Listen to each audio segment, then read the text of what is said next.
kain dengan corak khas Thailand ini mampu menyedot perhatian pengunjung. Meski memiliki corak garis beragam warna, namun tetap terkesan mewah. Pameran UMKM Expo ini juga menyiapkan kain yang telah dibuat menjadi baju dan siap untuk dikenakan. Tidak hanya kain Thailand, kain Toraja hingga kain sutra khas Sulawesi Selatan juga turut ditampilkan. Tak kalah menariknya, kain sutra dipajang dan dipadukan dengan berbagai warna cerah perpaduan biru emas, merah, hingga abu-abu.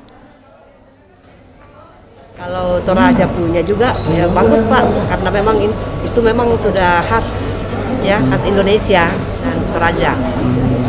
Tanun dan Sarita.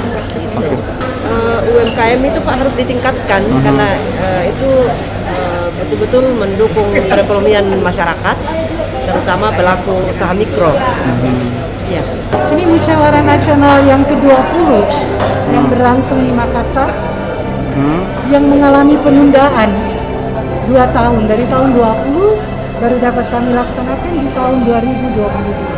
Jadi kami mengharapkan bahwa ada perubahan dari perempuan, terutama dia tidak menjadi ibu yang domestik yang hanya dalam rumah, tapi bagaimana dia juga bisa menjadi orang yang berperan dalam rangka menaikkan taraf hidup keluarganya.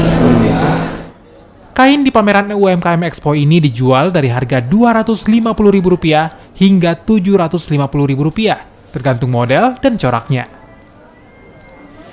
Pameran yang digelar Persatuan Wanita Kristen Indonesia ini bertujuan untuk meningkatkan daya saing para pelaku UMKM, khususnya di kawasan Indonesia Timur. Rama Pratama, Kompas TV, Makassar.